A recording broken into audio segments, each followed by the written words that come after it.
mag-subscribe at pindutin ang notification bell para sa mga update kapite. Okay mga kapitik, at ngayon po magluluto tayo ng ibang version ng pusit, no? Magluluto po tayo ng salsyadobo na pusit. Yan, okay mga kapitik. Start natin ang ating pagluluto. Yan po ang ating salsyadobong pusit. Yan. Painitin lang po muna natin ang ating fry. Yan, okay mga kapitik. At mainit na ating kawali, lagyan na natin ng cooking oil. Okay. Yan na mga kapitik, ang ating salsyadobong pusit, no? Yan. Mekos-mekos lang natin yan mga kapitik hanggang sa uminit. Yan.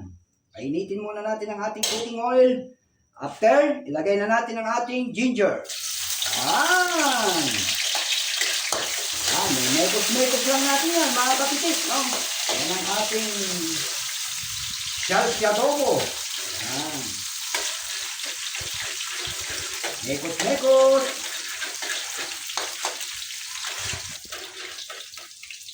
Okay mga kapitik. At ilagay na po natin ang ating garlic. Yan. Okay, mekos-mekos. Yan.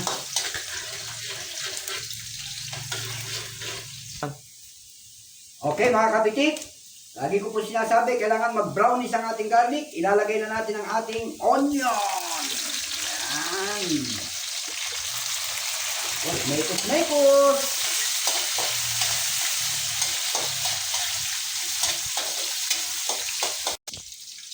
Okay mga kapitik. At ilalagay na po natin ang ating kamatis. Yan. Mekos-mekos-mekos. Yan po ang ating salsyadobong pusit. Yan, okay mga kapitik. At ngayon po, ilalagay na natin ang ating pusit. Ito po, inadobo na natin, no? Okay mga kapitik, ilalagay na po natin ang pusit. Yan. Yan mga kapitik. At imekos-mekos po natin para tumalab ang lasa ng kamatis.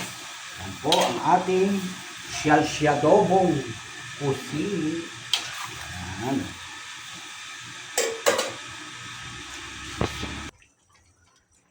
At okay mga kapitik, siyempre, hindi mawawala ang Ajinomoto.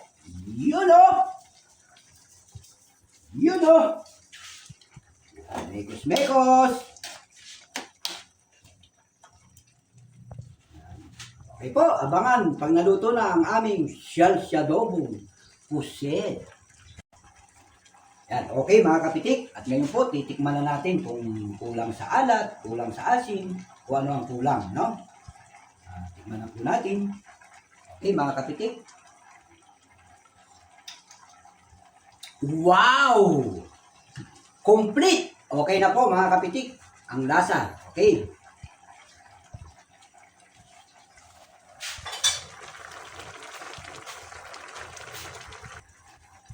Yan. Okay mga kapitik. At ilalagay na po natin ang siling green or siling verde na panglagay sa sinigang. Yun oh!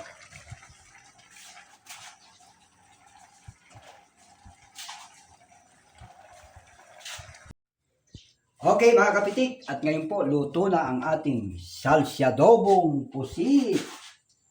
Yan mga kapitik, no? Yan po ang ating salsyadobong pusit. Yan. Yan, try nyo po mga kapitik ang ating salsyadobong pusit. Yan. Okay. Yan, okay po mga kapitik. Okay na. Yan. Okay.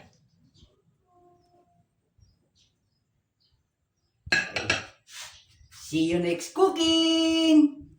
Bye-bye!